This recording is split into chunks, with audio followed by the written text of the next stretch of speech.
I am so excited to share with you today's guest. I have Nic Ludlam-Raine in, who is a dietitian like me, but who makes a lot of her money from working with brands as an influencer, essentially.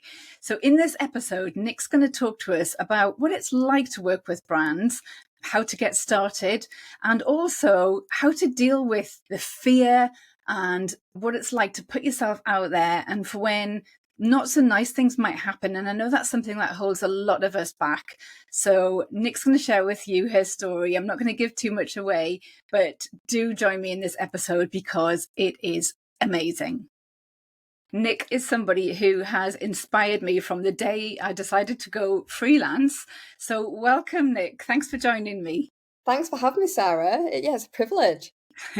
So I'd love for you to just start off by letting us know how you got to where you are today in your freelance journey, because I think all of us come into freelance dietetics from a slightly different route. So can you give us a little bit of an overview of what your journey has been like? Yeah, so I qualified as a dietitian back in 2009, and I remember vividly going to a BDA freelance day in 2011 it was. So I'd been qualified 2 years. And everyone there was saying, you have to have at least 5 years under your belt, blah, blah, blah. And I was thinking, but I am so keen. I'm ahead of all the research base. I probably did more research back then generally than I am doing now generally. And yes, and I was left feeling almost like a little bit like I didn't really know where to go. However, I've always known that I wanted to do something more. I did an MSc, and when that was published as a paper, I was, what do I need to do next? So it was 2012. And I was really into reading beauty blogs, and I was beginning to feel frustrated about the amount of misinformation online. There was no dietitians online really that I knew of blogging, apart from someone in America called Joy Bauer, I think it is, Bauer, and she still remains a source of inspiration for me. And first of all, I thought, you know what, the world doesn't really need my view because we've got Joy's. And then I was like, wait a minute, maybe they do. Started blogging, and it took off from there. I started working privately on the side in 2016. So I've always been very much like working 24/7. I was working full time with the NHS until I had my first son, and that was 2020. Then I went part time. I left, finally took the plunge and left last year, which took a lot of thinking about. That was 14 years. Privately, like my practice was building up for a private hospital in bariatrics, and then freelance.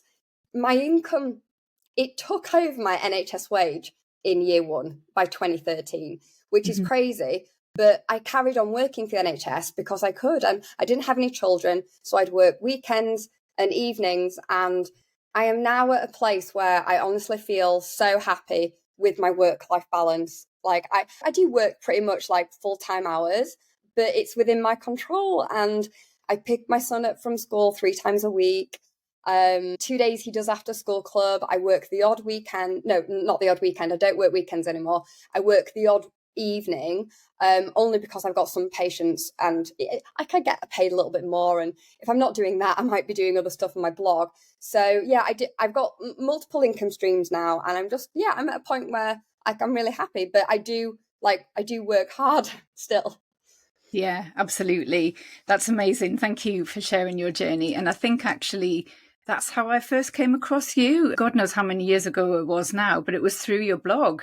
And I remember following along with what you were publishing on a fairly regular basis, wasn't it?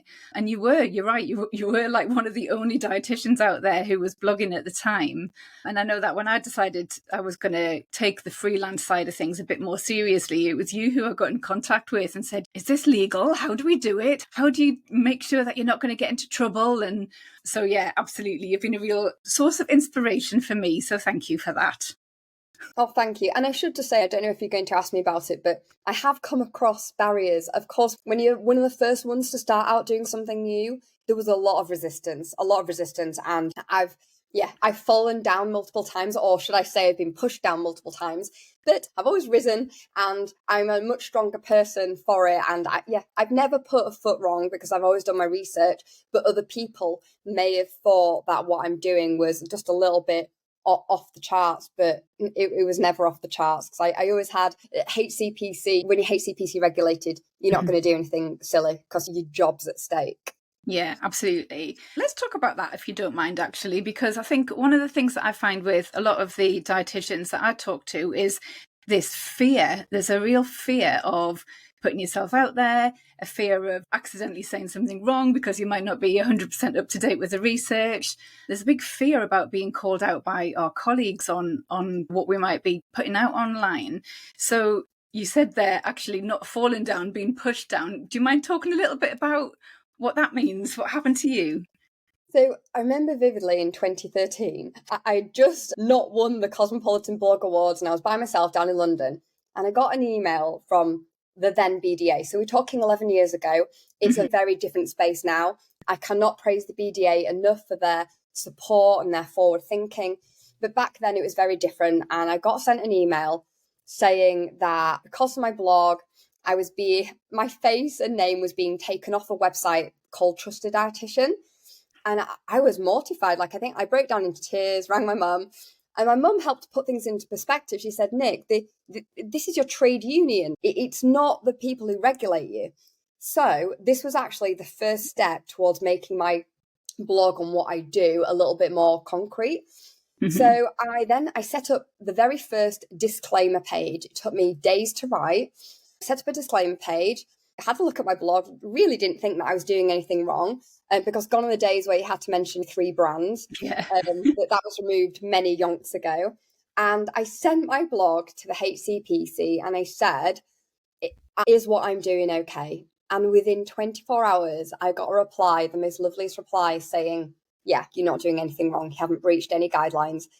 I sent a screenshot, a snippet of that email to the BDA, and I said, look, I want reinstating on that website, this, that, and the other. I didn't hear back from the BDA. However, in the forthcoming weeks, my name reappeared, and I then got a direct message on Twitter saying, you're back on TID, Trusted Dietitian website. And that was it. No apology, no nothing. So at that point, I started to move on. And everything was hunky-dory until 2020, which we all know was not only pandemic year, but the year that a journalist who is no longer working in this country, so I won't mention names, but she works for a very big tabloid and she did what she calls an expose, but it wasn't an expose, it was an opinion piece on mainly 5 doctors who work with brands. But then she also threw in the names of 4 dietitians. She felt that dietitians shouldn't work with brands. So she reported 3 of us to the HCPC. And of course, nobody was in the office. So the BDA was so supportive. They assigned us each a lawyer. And eventually the HCPC got back to all 3 of us and said, you haven't done anything wrong. We're throwing the case out, which deep down, I think I knew that would be the case. But I was honestly having talks to my husband saying, will we be okay if I can never work again as a dietitian? Like, they were the conversations, and it was horrible. And I had other stuff going on in my personal life, trying for a baby. So 2020 wasn't very good, but it's behind me now. And actually, like I said before, it's made me stronger. What's the worst that can happen? You get reported to the HCPC, the BDA was supportive. So yeah, and do you know what? I actually quite almost like having a massive sounding board, because when I put stuff out, like, I'm not perfect, but I learn. It's a bit like I've got like my 2 social media accounts, Nick's Nutrition, Mummy Nutrition. When I'm putting out parenting stuff on Mummy Nutrition, I get back so much more than what I give. And I actually love that. And I'm a better dietitian for maybe saying something that might have been not worded the greatest, because then I get feedback and it makes me better. Had I never put that out, I would have never had that feedback. And I would have probably carried on saying what I was saying behind closed doors in my clinic. Yeah, I actually really like the constructive feedback. Brilliant. That's amazing. And I'm so sorry to hear that you had those 2 quite stressful experiences, really, and 2 very different experiences with the BDA at the time as well. Would you say that going through such stressful experiences has actually made you a bit more resilient as a human? Oh, yeah, I think 100%. Yeah, because now, like, nothing really phases me. There are horrible websites on the internet where people like talk about each other in derogatory manners. There's a lot of hate.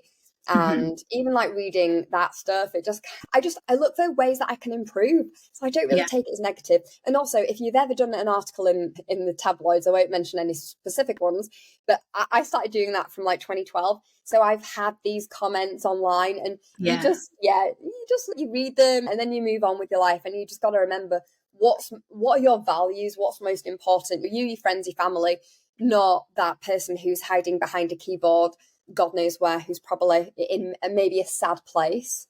Yeah, absolutely. And I think it's fair to say that the more visible you are, the more likely you're going to come across people who are not particularly nice. And it's happened to me a few times. And yes, the first time it happened, I ran away and I came off social media for about 5 days and then eventually plucked up the courage to get back on. But now, if I do post something that's a little bit polarizing, actually they're my best posts. I get the biggest reach, I get the most comments. And so I run ads in my business. And so now quite often I'll have a look at those polarizing posts and I'll think, you know what, can I put a bit of ad spend behind that and just boost it a little bit further? So it actually works for you rather than against you. But I think there is something about building that resilience, and you almost need to experience that in order to come out the other side as a better and more resilient person. Yeah, 100%. And I think what's really helped is having what I call me in a circle, of which you are a close friend, Sarah, but being surrounded by like-minded individuals who know you personally and professionally really helps, because if you are unsure of something, they're your first port of soundboard before you put it out to the world.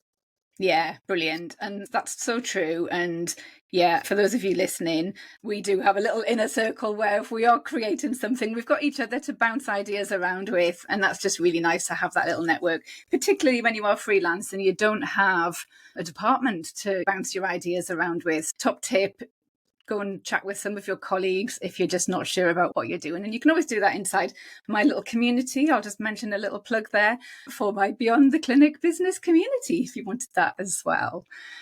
So, Nic, let's change tack slightly and talk about your business. So you've got lots of different income streams. Do you want to talk us through what your business looks like at the minute?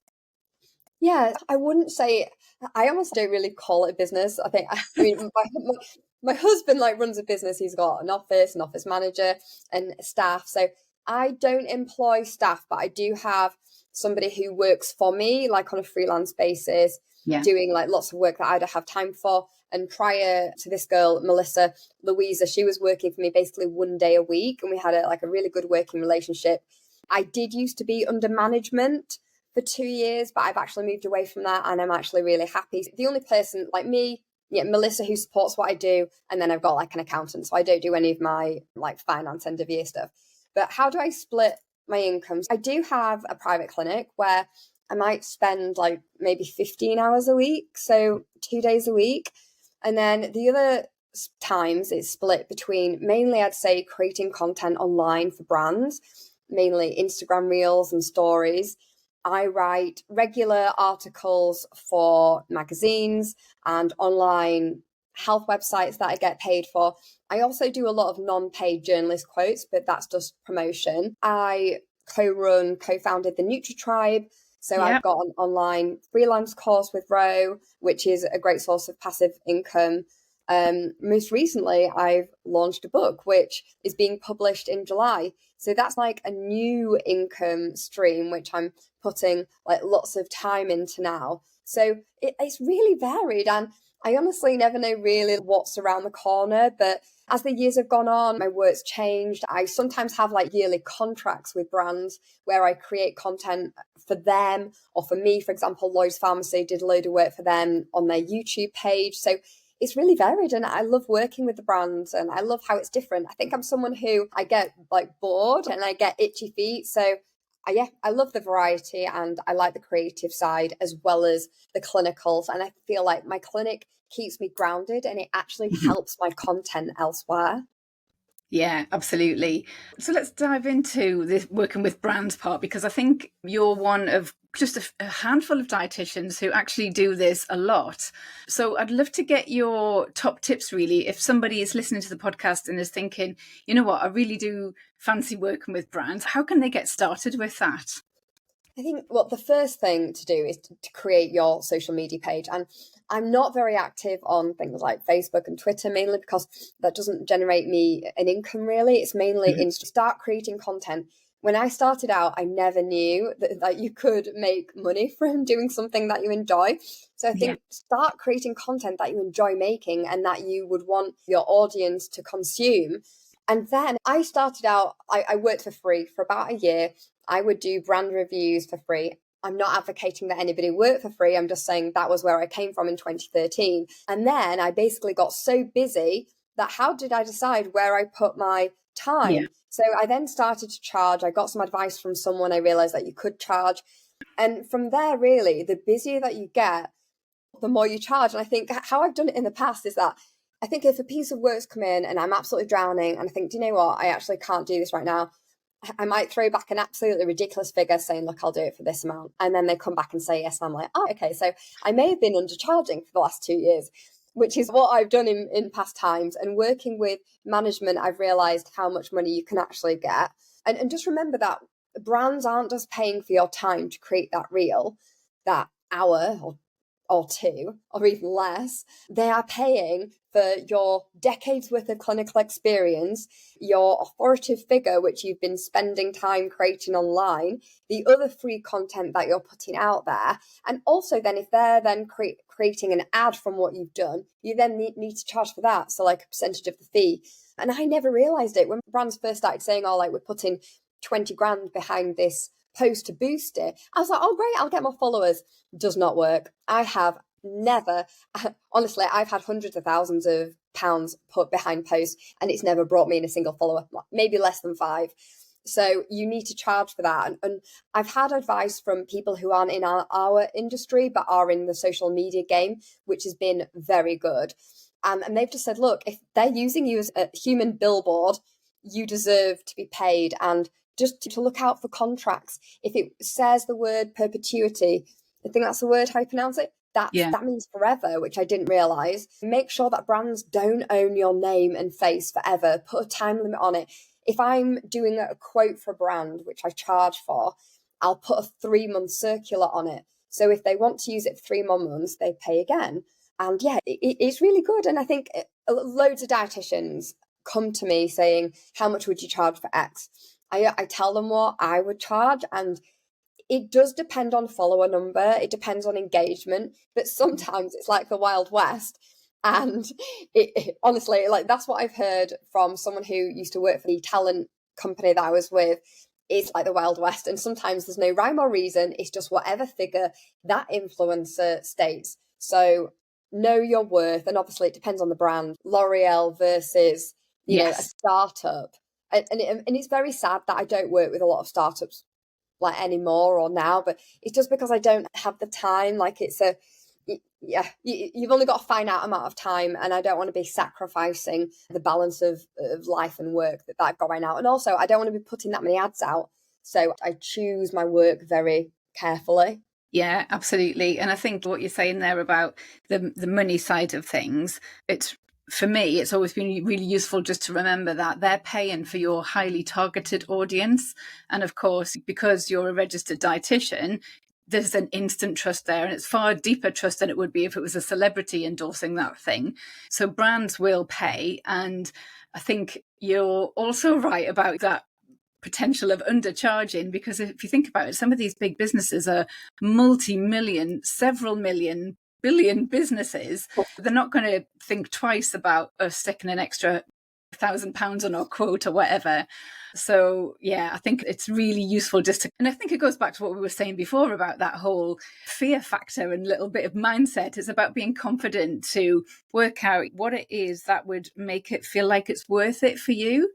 And I know that I don't do anywhere near as much brand work as you do, but I know that whenever I get asked for something, I often think, how much is my time worth at this particular time of the year when it's coming up to the school holidays and I want to go abroad and we've got all these other things coming in? I'm probably going to charge more because I've got other priorities. So that figure, I liked your saying earlier about what the talent management company said, it's like the Wild West. It is a bit, because actually it's your time and your worth and what you could be doing instead of that. And of Yeah. course, they are paying for your years of expertise as well. Yeah, and sometimes I think, would I be happy for this to let go? And you know what? A brand once said to me, do you want to work together on a gifted basis? Sometimes I accept gifts. Most of the time I don't. I just say, I know, I'm really sorry. I'm only working on paid stuff for now. And I remember one brand, I won't mention any names, but I gave them a figure, very competitive from my point of view. And they said, you know what? We don't have budget for that now, but I'll get back to you. And I thought at the time, oh, do you know what? I'll probably never hear from them. No joke. 3 months later, they were like, Nick, we've got the budget to work with you now. Wow. So I often work with a videographer who I pay fairly for her time. So now when I produce content, it costs me money. So I now have to factor that in. And yes, I try and bundle filming 3 lots of content in a day so that I don't like waste time, have 3 days of payments for the videographer. But yeah, I say to her, look, if you want a professionally shot reel, it's not going to be worth my time unless I charge X. Yeah. So yeah. Yeah, absolutely.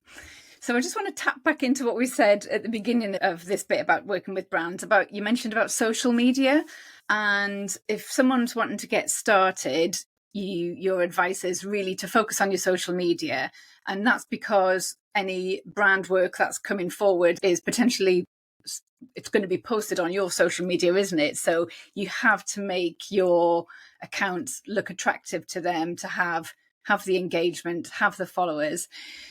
So one of the things that I often do when I work with clients is work out what it is that they want to be known for. And that's the kind of stuff that they then post on social media. So they're attracting quite a niche and highly targeted audience, really. Is that how you've managed to grow your social media accounts? I would say that Nick's Nutrition is not very niched at all. It's very healthy and wellness, and that's because I did try and niche it. So my clinical background is bariatrics. My interest is weight loss. However, whenever I try to weave in weight loss, it's not very well received. So I have tried to go down that route, but actually I've quickly backtracked. And I have actually worked out that I actually can function Nick's Nutrition without a niche because I've got quite strong messaging. I always say the 80-20 rule, so people know what I'm about. Yeah. Whereas Mummy Nutrition, it has got a niche. It's to do with like motherhood, bit of lifestyle. I do talk about food and allergies. And actually, all you have to do is look at my 2 accounts, look at the number of times I've posted. Mummy Nutrition has grown a lot quicker. I started Instagram for Nick's Nutrition in 2012. Mummy Nutrition was 6 years later in 2018. And actually, the 2 accounts almost on a par, separated by just like 10,000 followers. Yeah, niche accounts do grow faster, but ultimately it's about creating content and posting regularly. Something that I've fallen off the bandwagon with. A couple of reasons. Firstly, I've been ill recently. Secondly, I've been writing a book. So my time, energy, and focus has been elsewhere. So I'm now trying to get back on that bandwagon. And that's a really hard part of freelance work. And sometimes, and I feel bad for saying this, but I actually love it when I'm just doing clinic because it's already there for me. I've got my patients. I know what I'm doing. I can just do a little bit of clinic admin. Whereas my freelance work, it actually requires creativity. It requires doing an article that I've got like 4, looking at my to-do list, I've got 4 articles due in July. Have I started them yet? No, because it's not July yet. Should I have done? Yes. Instagram, I've got like a timeline planner, but because I'm not managed anymore, I sometimes might skip a day. And I know that that is not good for Instagram growth. So I actually need to give myself a little bit of a kick, but I do find it really hard. And I think that you're a big believer in having a plan. I was listening to one of your podcast episodes this morning, and it is so true. If I do not have a plan, I become lazy. I might spend a little bit longer getting ready on a morning. I might do a workout after I've dropped off my son, and then, oh dear, it's time for lunch, and then it's time for clinic. I have missed 3 hours of freelance work that I could have been doing stuff, but actually I was lazy and I procrastinated, and because my deadlines weren't due. So yeah, that's a major flaw, and that's the hardest part, I think, of working for yourself and doing freelance work, that constant motivation. And it's just, it's planning out your week in advance, but whilst you're well. So I think, when I'm unwell, I love the fact that I can cancel X, Y, and Z, email a brand. I've had COVID recently, emailed them saying, I've got COVID, text a few patients, move them. But I do find it hard to then reignite the fire. Yeah, absolutely. And there is something about accountability, isn't there? And I think from the research that I've read is there's actually 4 personality types and 3 of them need accountability in order to get stuff done. And I was chatting to somebody recently about what makes you motivated. And she said to me, screw the word motivation, it's about discipline. And I thought, you know what, you're so right. If you were an athlete, you would be disciplined to achieve where you want to be. And that, I just thought that is a word. I've written it down and put it above my desk here because it is so true. If you've got something, a goal you want to achieve, something that you want to really do in your life or your business, you've got to be disciplined in order to do it. Yeah, I'm going to write that down as well because, that's what I need. I need discipline and just doing a little bit. I think I sometimes get overwhelmed. Like I've got a long list of social media content that I need to create. I can't do it all in a day. I often overestimate how much I can do, and then I beat myself up when I don't do it. So actually, this morning I filmed one thing. This afternoon I will do another, and then I will be happy with filming those 2 bits of content, ticking off some other little bits, and then tomorrow's a new day. Because believe it or not, filming Instagram content really takes it out of me, and it takes a lot of time setting stuff up, thinking of things. Then you're doubting, will that look good? So I just need to post myself. Yeah, absolutely. And I'm also a fantastic believer of done is better than perfect. Yeah, I need to get that into my head as well. And actually, a lot of people prefer that slightly raw content. So it's real life. Mm-hmm. Yeah, brilliant. That's amazing, Nic. I've got 5 quick fire questions, if that's all right with you. So I'll kick off with those. So number 1, what's the best bit of your working day?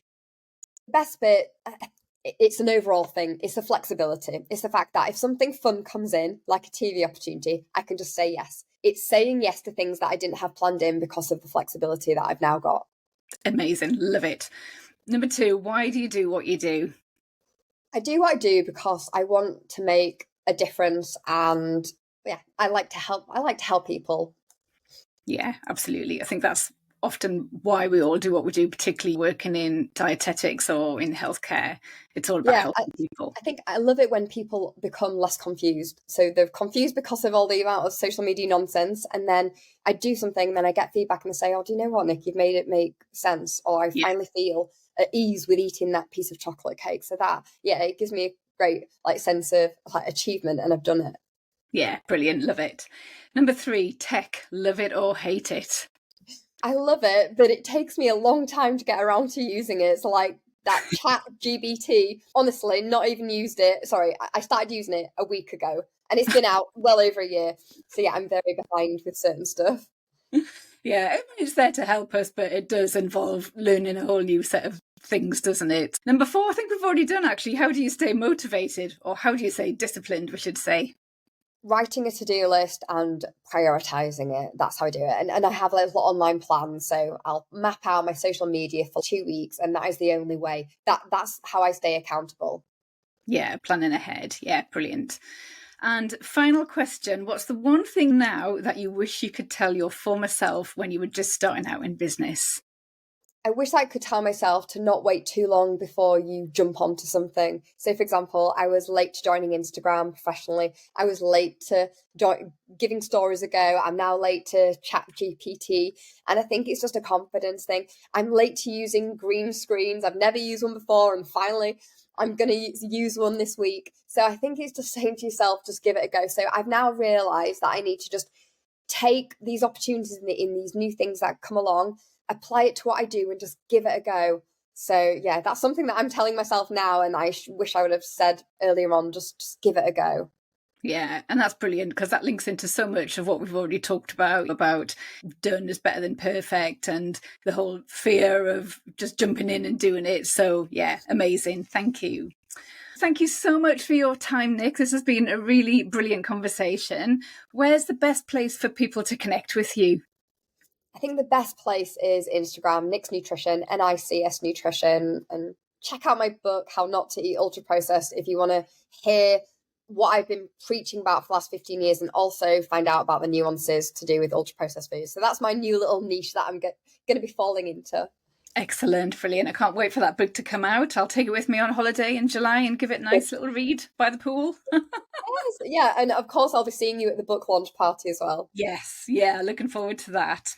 So I will put all of those links underneath anyway, so people can click directly on them. But thank you so much for your time. Thank you so much for having me, Sarah. I really enjoyed it. See you later. Bye.